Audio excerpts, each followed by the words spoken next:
Executive modern class में आपका स्वागत है। आज हम संस्कृत व्याकरण में वर्ण विचार लेकर आए हैं, जो आज का क्लास काफ़ी इंटरेस्टेड होने वाली है, जिसमें वर्ण के बारे में, वर्ण के प्रकार के बारे में पढ़ेंगे। यह पार्ट 1 है। आगे भी इसका प्रत्येक दिन वीडियो उपलब्ध कराया जाएगा। चलिए क्लास स्टार्ट करते हैं। दोस्तों, वर्ण विचार में सबसे पहले वर्ण किसे कहते हैं, इसके बारे में जानते हैं। वर्ण वह मूल ध्वनि है जिसका खंड या टुकड़ा नहीं किया जा सके, वर्ण कहलाता है। अब हम जैसे में एग्जाम्पल क हलंत, ख हलंत, च हलंत। अगर हम क लिखें तो क हलंत जोड़ अ हलंत, अर्थात यह जो है वर्ण नहीं है, क्योंकि वर्ण की परिभाषा हमने लिखाया है कि वर्ण वह मूल ध्वनि है जिसका खंड या टुकड़ा नहीं किया जा सके।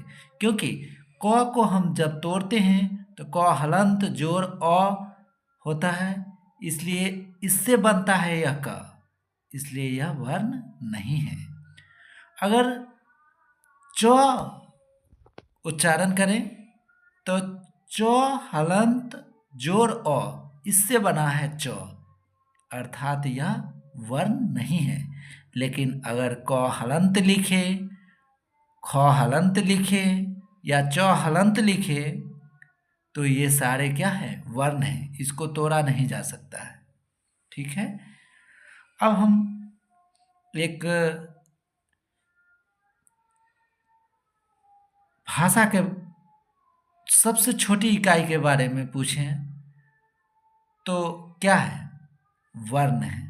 भाषा की सबसे छोटी इकाई वर्ण है। अब वर्ण है तो वर्ण में एक वर्णमाला आता है। ठीक है, तो वर्णमाला किसे कहते हैं, इसके बारे में हम लोग जानेंगे। वर्णों के समूह को वर्णमाला कहते हैं। ठीक। अब अक्षर के बारे में।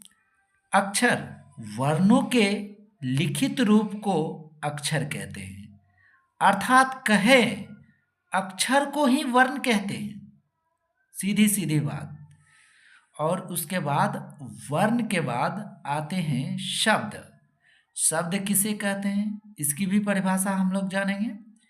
एक या एक से अधिक या ज्यादा वर्णों के मेल से बनी हुई सार्थक ध्वनि को शब्द कहते हैं। शब्द के बाद क्या बनेगा, वाक्य। वाक्य किसे कहते हैं, इसकी परिभाषा जानते हैं। दो या दो से ज्यादा शब्दों के सार्थक समूह को वाक्य कहते हैं। ठीक है।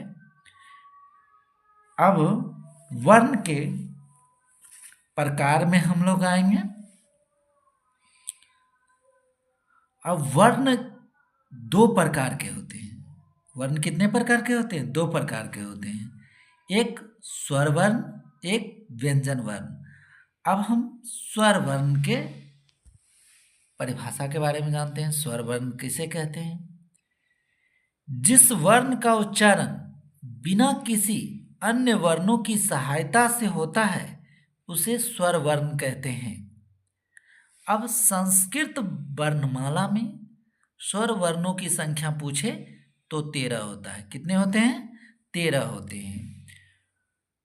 तो 13, वही अगर हिंदी भाषा की बात करें या हिंदी वर्णमाला में स्वरों की संख्या पूछे तो 11।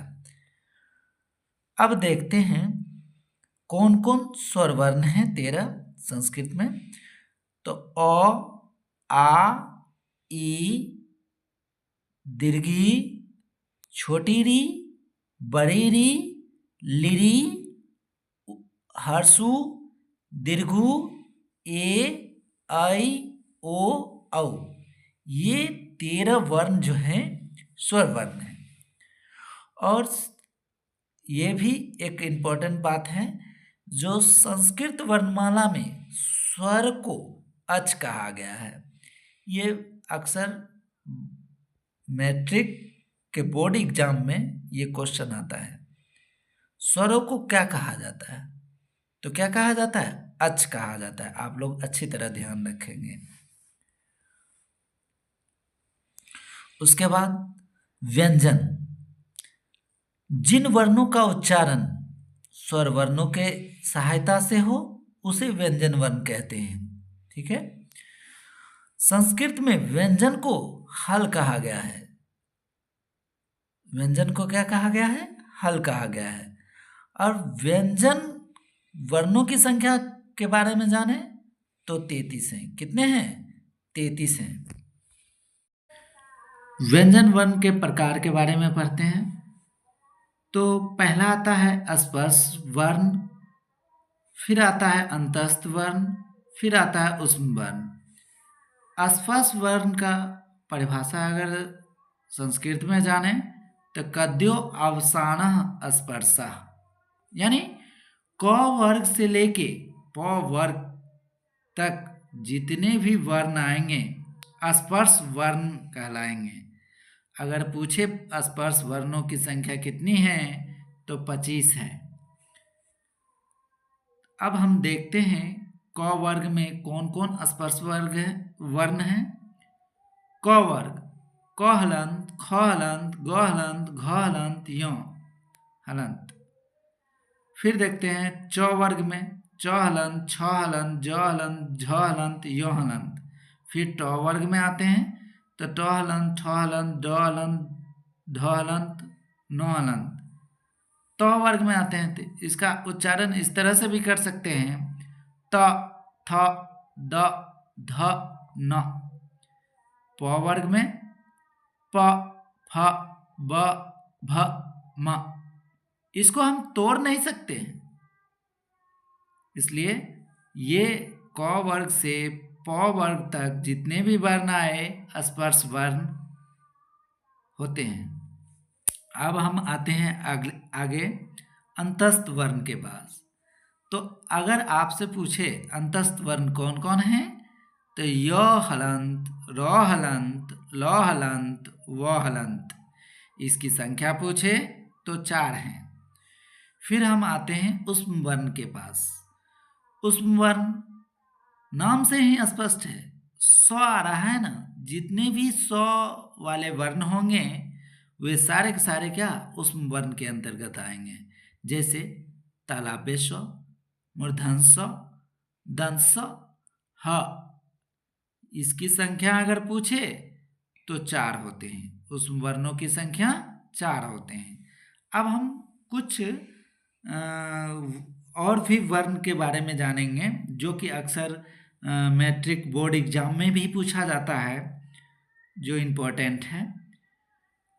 घोष वर्ण।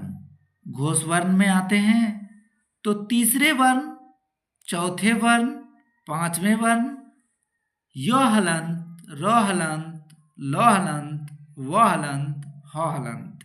ये सारे वर्ण जो हैं घोष वर्ण के अंतर्गत आते हैं। जैसे देखें क वर्ग में तो तीसरे वर्ण ग, घ, य, ये क्या है? घोष वर्ण है।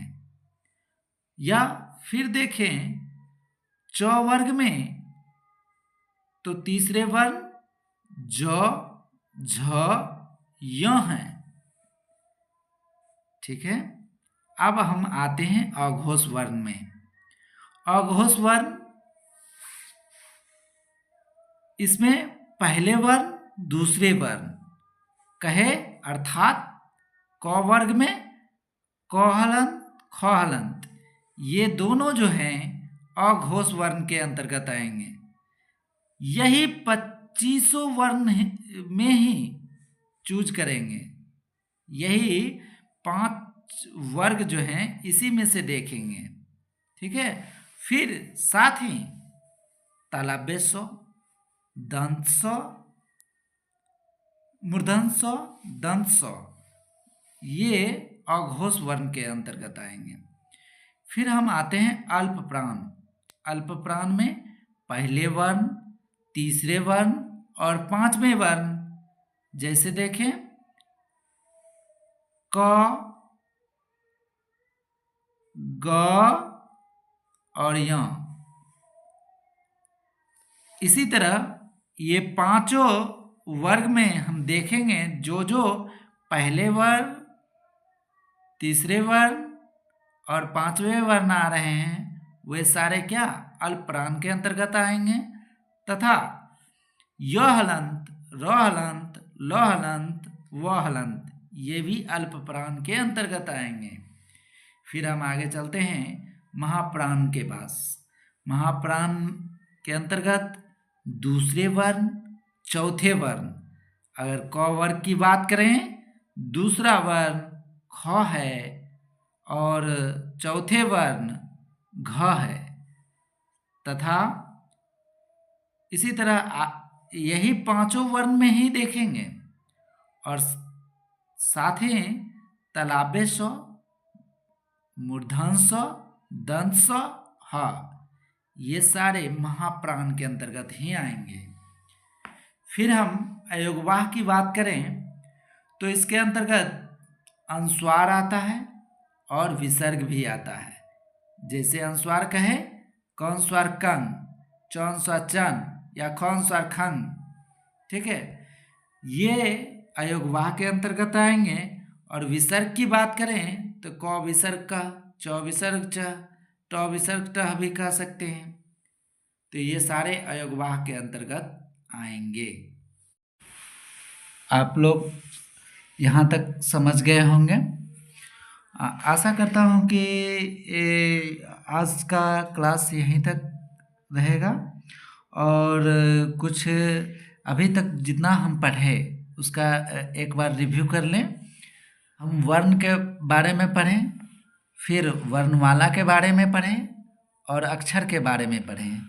फिर क्या पढ़ें, शब्द के बारे में पढ़ें, शब्द से फिर बना वाक्य के बारे में पढ़ें। और उसके बाद हमने पढ़ा वर्ण के प्रकार, स्वर वर्ण, व्यंजन वर्ण, ठीक है। और स्वर वर्ण की परिभाषा भी हमने पढ़ा। और स्वरों को हम क्या कहते हैं, क्या कहते हैं, अच कहते हैं, इसके बारे में भी पढ़ा। फिर हम व्यंजन वर्ण के बारे में भी पढ़े। व्यंजन वर्ण को क्या कहते हैं, हल कहते हैं, यह भी पढ़े। जिसमें आसपास वर्ण जिसकी संख्या कितनी है, 25। फिर अंतस्थ वर्ण के बारे में भी पढ़ें, जिसकी संख्या कितनी है, 4। उस वर्ण के बारे में भी पढ़ें, इसकी संख्या कितनी है, 4, ठीक है। घोष वर्ण के बारे में भी पढ़ें, ठीक, जो कि तीसरे वर्ण, चौथे वर्ण, पांचवें वर्ण, य हलंत, र हलंत, ल हलंत, व हलंत, ह हलंत, ये सारे क्या घोष वर्ण के अंतर्गत आए। फिर अघोष वर्ण के बारे में ही हम लोग पढ़ें। पहले वर्ण, दूसरे वर्ण, तालव्य स, मूर्धन्य स, दंत स। फिर अल्प प्राण के बारे में भी हम लोग पढ़े। पहले वर्ण, तीसरे वर्ण और पांचवें वर्ण, तथा य हलंत, र हलंत, ल हलंत, व हलंत। फिर महाप्राण के बारे में भी हम लोग पढ़े हैं। दूसरे वर्ण, चौथे वर्ण तथा तालव्य स, मूर्धन्य स, दंत स, ह। और अयोगवाह के बारे में भी पढ़े हैं, अनुस्वार और विसर्ग, ठीक है। अब नेक्स्ट क्लास, अगले पार्ट में हम फिर पढ़ेंगे वर्ण कहाँ कैसे आया और महेश्वर सूत्र के बारे में भी अच्छी तरह से जानकारी प्राप्त करेंगे। आशा करता हूँ कि आप लोग अच्छे से समझ पाए हैं होंगे। धन्यवाद।